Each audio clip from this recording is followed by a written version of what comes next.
안녕하세요. 돈의 맛과 역사의 멋을 아는 남자, 당신의 금융 멘토, 머니 히스토리언입니다. 오늘도 여러분의 계좌에 부의 지혜가 가득하길 바라면서 시작해볼까요? 여러분이 지금 눌러주시는 구독과 좋아요 버튼 하나하나가 미래의 부를 향한 여러분의 단단한 약속이 될 겁니다. 자, 약속하셨죠? 그럼 시작합니다. 여러분, 유럽이 은행 시스템을 만들고 십자군 전쟁 때 성전기사단이 동전 한 입 없이 대륙을 횡단하게 해준 그 유명한 신용 네트워크를 구축하기 훨씬 이전에 중국은 이미 훨씬 더 급진적인 일을 해냈습니다. 그들은 손에 잡히지 않는 돈, 즉 금속이 아닌 믿음을 담보로 종이에 인쇄된 가치를 창조했습니다. 그리고 이걸로 인류 역사상 최초의 대규모 명목화폐 경제를 건설했죠. 서양이 그런 걸 상상조차 하기 수백 년 전의 말입니다. 금융 역사가 여러분을 환영합니다. 돈과 권력, 그리고 역사가 충돌하는 이곳에서는 그 어떤 것도 보이는 것처럼 단순하지 않습니다. 보통 우리가 배우는 서양 중심의 역사는 아주 듣기 좋은 이야기를 들려줍니다. 금융혁신은 유럽에서 시작되었다고요.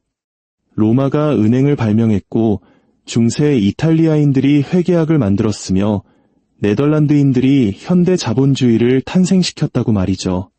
물론 맞는 말입니다. 하지만 그게 전부는 아니에요.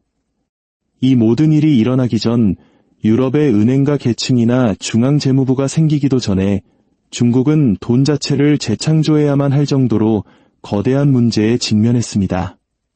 그리고 유럽과 달리 중국의 이 거대한 변화는 중세시대에 시작되지 않았습니다. 그보다 수세기나 앞선 서기 7세기경 당나라 시대에 시작되어 10세기에 이르는 송나라 시대에 폭발적으로 가속화되었죠. 당시 중국은 그냥 또 하나의 제국이 아니었습니다. 인구 100만이 넘는 도시들, 무역으로 윙윙거리는 상업 중심지들, 그리고 중세 유럽을 그저 동네 이장님들 모임처럼 보이게 만드는 광대한 행정망을 갖춘 세계에서 가장 크고 복잡한 시장이었습니다. 하지만 이 번영하는 경제의 심장부에는 돈의 역사를 바꿀 치명적인 취약점이 있었습니다. 제국이 거의 전적으로 구리 동전에 의존하고 있었다는 사실이죠. 구리 동전 하나는 무게가 몇 그램에 불과했지만 거래량은 어마어마했습니다.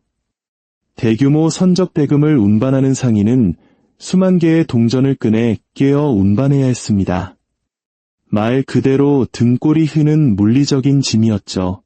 산을 넘고 강을 건너고 산적들로부터 지키고 몇 번이고 다시 세어야 했습니다. 지폐 이전 시대의 중국을 상상하고 싶다면 풍경 소리처럼 짤랑거리면서 성인 남자 한 명 무게만큼 나가는 구리자루를 끄는 상인들의 행렬을 떠올리면 됩니다. 이거 거의 10원짜리 동전으로 강남 아파트 사러 가는 꼴이었죠. 이 시스템은 제국에 충분한 구리가 있을 때까지만 작동했습니다. 하지만 당나라 말기에서 송나라 초기로 넘어가면서 그 균형이 무너졌습니다. 인구는 급증하고 무역은 확장되고 도시 시장의 규모는 폭발적으로 커졌습니다. 제국은 미친 듯이 동전을 찍어냈지만 공급이 수요를 따라가지 못했습니다. 구리 가격은 떡상했고 구리 부족 현상이 퍼져나갔습니다. 그러자 어떤 문명에서든 가장 실용적인 혁신가들인 상인들은 압박 속에서 늘 그랬듯이 해결책을 만들어냈습니다. 창업가 문화로 유명했던 스촨 지역에서 상인들은 무거운 구리 동전을 신뢰할 수 있는 지역 상점에 맡기기 시작했습니다. 그리고 그 대가로 교자라는 종이 증서를 받았습니다. 이 증서에는 자신이 얼마를 예치했는지 적혀 있었죠. 위조를 막기 위해 발행인의 도장, 서명, 심지어 화려한 장식 문양까지 들어있었습니다. 이건 가볍게 휴대할 수 있었고 다른 사람과 거래할 수도 있었으며 원할 때 언제든지 상점에 가서 진짜 동전으로 바꿀 수 있었습니다. 이것이 바로 세계 최초로 널리 유통된 종이 약소금, 즉 정부가 아닌 상인들이 경제적 필요에 의해 만든 원시적 지폐였습니다. 이건 상징적이거나 철학적인 물건이 아니었어요. 지극히 실용적이었죠. 가벼웠고 무엇보다 길에서 강도 만날 위험을 줄여줬습니다. 물론 중세 유럽에도 순례자들을 위한 신용장이 있었지만 그건 돈처럼 유통되지는 않았습니다. 하지만 교자는 달랐죠. 처음에는 이것이 한 지역의 해결책에 불과했습니다. 하지만 모든 훌륭한 금융혁신이 그렇듯 성공은 주목을 끌기 마련입니다. 이 시스템은 스촨 전역으로 퍼져나갔고 곧 다른 지역에서도 이를 모방하기 시작했습니다. 그리고 순수한 역사적 아이러니의 순간에 상인들은 자신들을 다스리는 제국보다 더 효율적인 화폐 시스템을 만들어내는 데 성공했습니다. 이 시점에서 인류 역사상 가장 정교한 정부 중 하나였던 송나라는 현대의 금융감독 당국이라면 누구나 공감할 만한 결정에 직면했습니다. 이 시스템을 없애버릴 것인가, 아니면 우리가 통제할 것인가? 그들은 통제를 선택했습니다. 서기 1023년경 송나라 정부는 교자 시스템을 국유화했습니다.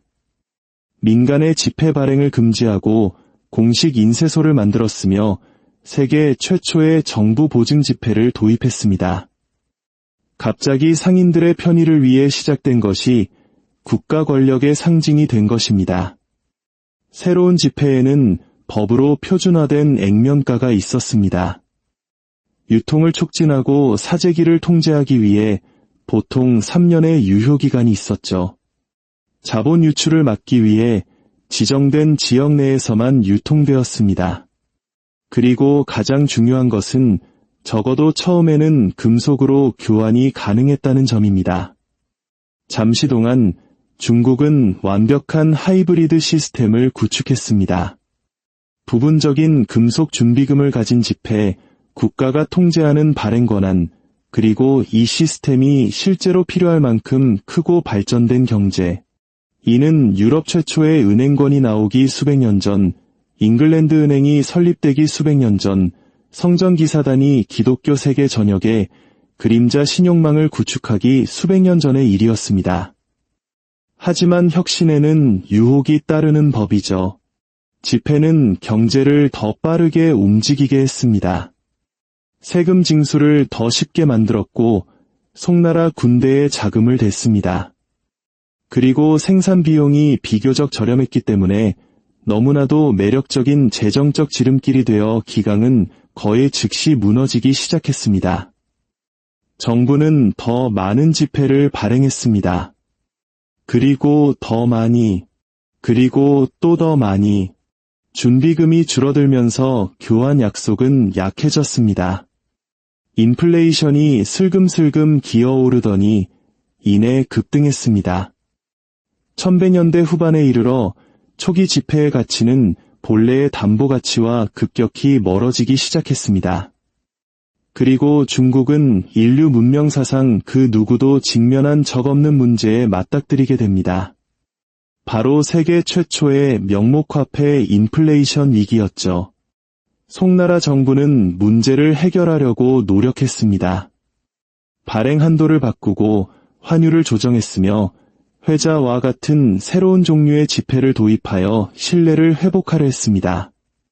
하지만 한번 대중의 신뢰에 금이 가면 역사상 가장 똑똑한 관료제라 할지라도 그것을 다시 붙일 수는 없었습니다. 그럼에도 불구하고 그 아이디어는 살아남았습니다. 왜냐하면 그게 효과가 있었기 때문이죠. 인플레이션이라는 재앙에도 불구하고 중국은 자국의 경제뿐만 아니라 세계 금융의 미래를 재편할 무언가를 만들어냈습니다. 바로 국가가 인쇄하고 법으로 유통시키며 금속이 아닌 신뢰성으로 뒷받침되는 돈말입니다. 하지만 그 신뢰성은 이제 가장 큰 시험대에 오를 운명이었습니다. 송나라의 실험은 그 자체의 성공의 무게에 짓눌려 사라진 눈부신 금융혁신으로 끝났어야 했습니다. 하지만 역사는 다른 계획을 가지고 있었죠. 13세기에 새로운 세력이 중국을 휩쓸었기 때문입니다. 바로 몽골족이었죠. 대부분의 정복 군대가 영토와 곡물에만 신경 쓰는 반면 원나라를 세운 쿠빌라이 칸은 더 깊은 것을 이해하고 있었습니다.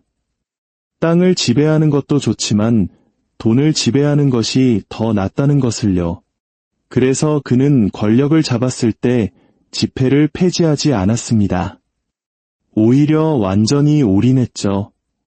1200년대 후반 원나라 치하에서 지폐는 단순히 중국 내에서만 유통된 것이 아니었습니다. 한반도에서 페르시아 일부에 이르는 광대한 영토를 위한 단일 통화, 즉 세계 최초의 제국 단위 명목화폐 시스템이 되었습니다. 역사상 처음으로 오직 황제의 권위만을 담보로 한 종이 돈이 대륙을 아우르는 국가의 금융 척추가 된 것입니다. 마르코 폴로는 쿠빌라이 칸의 궁정을 방문했을 때 이 변화를 직접 목격했습니다. 그의 저서에서 그는 경유와 불신이 뒤섞인 채 이 시스템을 묘사했습니다. 그는 황제가 뽕나무 껍질을 가져다가 공식 인장을 찍어 돈이라고 선언하자 사람들이 그것을 순금인 것처럼 받아들이는 것에 경탄했습니다. 폴로는 모든 민족이 그에게 복종하므로 그가 명령하는 것은 무엇이든 이루어진다고 썼습니다. 이것은 명목화폐에 대한 최초의 외국인 논평이었고 그 혼란은 충분히 이해할 만했습니다. 13세기 유럽인들에게 금속 없는 돈이라는 개념은 마법처럼 들렸을 겁니다. 그 와중에 중국은 이미 200년 넘게 그것을 사용하고 있었죠. 하지만 쿠빌라이 칸 역시 예외 없이 모든 명목화폐 시스템을 파괴하는 영원한 유혹에 직면했습니다. 세금을 걷는 것보다 돈을 찍어내는 것이 더 쉽다는 유혹 말입니다. 군사원정은 국고를 고갈시켰고 행정비용은 눈덩이처럼 불어났습니다. 그리고 위기가 닥칠 때마다 모든 절박한 정부가 결국 그러하듯 국가는 더 많은 지폐를 찍어냈습니다. 1300년대 중반에 이르러 원나라의 지폐는 초인플레이션으로 붕괴하고 있었습니다. 물가는 치솟고 지폐는 거의 모든 가치를 잃었으며 시장은 불안정해졌습니다. 그리고 마침내 몽골족이 쫓겨나고 명나라가 들어섰을 때 새로운 통치자들은 역사상 가장 잔혹한 금융감사를 실시했습니다. 바로 지폐를 완전히 폐지해버린 것이죠. 세계 최초의 명목화폐 탄생지인 중국은 수세기 동안 지폐 사용을 중단했습니다. 반복하기에는 너무나 고통스러운 교훈이었죠. 하지만 그 발명품은 끈질기게 살아남았습니다. 그래야만 했으니까요. 돈은 기술입니다. 그리고 일단 사회가 더 효율적인 형태의 돈을 발견하면 비록 처음 몇 버전이 폭발하더라도 결코 되돌아갈 수 없습니다. 중국의 지폐 시스템은 최초의 내연기관과 같았습니다.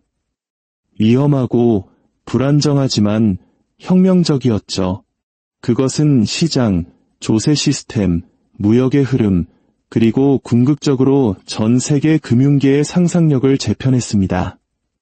하지만 이 발명이 얼마나 급진적이었는지 진정으로 이해하려면 잠시 중국 밖으로 나가 서양으로 돌아가 볼 필요가 있습니다. 특히 서양에서는 금융혁신이 중세 유럽, 즉 피렌체의 은행가들, 메디치 가문 시스템, 그리고 암호화된 신용장을 사용했던 성전기사단을 통해 이루어졌다는 것이 일반적인 믿음입니다. 네, 성전기사단은 정말 놀라운 것을 만들어냈습니다. 귀족들이 파리에서 동전을 예치하고 예루살렘에서 그에 상응하는 가치를 인출할 수 있을 만큼 안전한 은행 네트워크였죠. 그들의 신용장은 중세판 여행자 수표로서 기발했지만 그것은 돈이 아니었습니다. 영수증이었죠. 시장에서 물건을 살 수도 자유롭게 유통시킬 수도 없었습니다.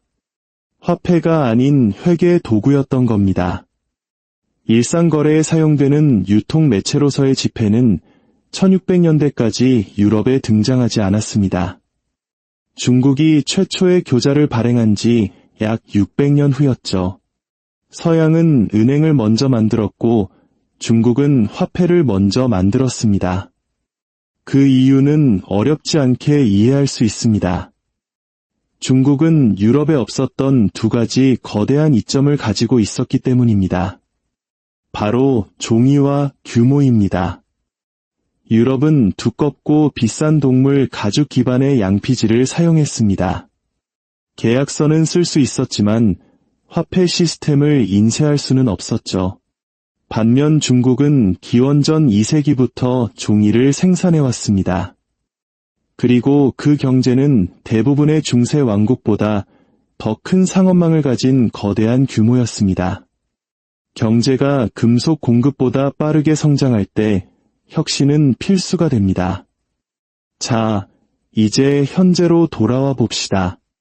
오늘날 사람들이 인플레이션이나 부분 지급준비금 혹은 중앙은행이 허공에서 돈을 찍어내는 것에 대해 걱정할 때 그들은 종종 이러한 문제들이 20세기 정부나 글로벌 금융기관에 의해 만들어진 현대적 발명품이라고 생각합니다. 하지만 진실은 그보다 훨씬 더 오래되었습니다. 중국은 서양이 같은 위험을 감수하기 1000년 전에 명목화폐의 힘과 위험을 발견했습니다. 그들은 신뢰가 돈의 진정한 담보라는 것을 배웠습니다. 과도한 발행이 그 신뢰를 녹여버린다는 것도 배웠습니다. 사람들이 지폐에 적힌 약속을 의심하는 순간 금융 시스템이 증발할 수 있다는 것도 배웠죠. 1100년대와 1300년대에 중국이 직면했던 문제들, 즉 불안정한 준비금, 돈을 찍어내려는 정치적 유인, 인플레이션 주기, 통화가치 하락 등은 본질적으로 오늘날의 국가들이 그대로 반복하고 있는 각본과 같습니다. 양적 완화에서부터 통화 위기에 이르기까지 그 메커니즘은 변하지 않았습니다. 기술이 바뀌었을 뿐 인간의 심리는 바뀌지 않았죠. 그리고 아마도 가장 놀라운 유사점은 이것일 겁니다. 중국의 시스템은 민간 상인들의 혁신으로 시작되었습니다. 오늘날 돈에 대한 가장 급진적인 실험들, 즉 암호화폐, 디지털 결제 생태계, 그림자 금융 등도 민간 부문에서 시작되어 국가가 대응하고 규제하고 혹은 흡수하도록 만들고 있습니다. 이 순환은 계속되고 있는 것이죠. 그렇다면 2000년의 이야기 속에 숨겨진 진짜 교훈은 무엇일까요? 그것은 단순하면서도 불안한 진실입니다. 돈은 이야기이며 그 이야기를 지배하는 자가 가치를 지배한다는 것입니다. 스촨의 중국 상인들이 처음 그 이야기를 지배했습니다. 송나라가 다음으로 그 권력을 가져갔죠. 쿠빌라이 칸은 세상이 본 적 없는 규모로 그것을 확장했습니다. 그리고 신뢰가 무너지자 가치도 함께 무너졌습니다. 이 원칙은 지금도 똑같이 적용됩니다. 달러든 유로든 이안이든 디지털 토큰이든 이 시스템은 사람들이 그것이 작동한다고 믿는 동안에만 작동합니다. 명목화폐는 심리적 합의이며 신뢰는 인쇄하기 가장 어려운 화폐입니다. 결국 고대 중국은 단순히 지폐를 발명한 것이 아닙니다. 그들은 모든 현대 경제를 지배하는 금융 중력의 법칙을 발견한 것입니다. 혁신은 권력을 낳습니다. 권력은 유혹을 낳습니다.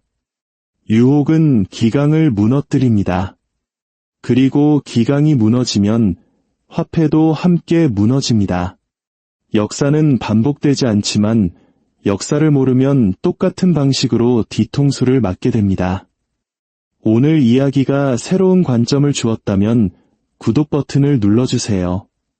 역사는 답을 알고 있습니다. 저는 여러분께 그 답이 어디 있는지 보여드리겠습니다.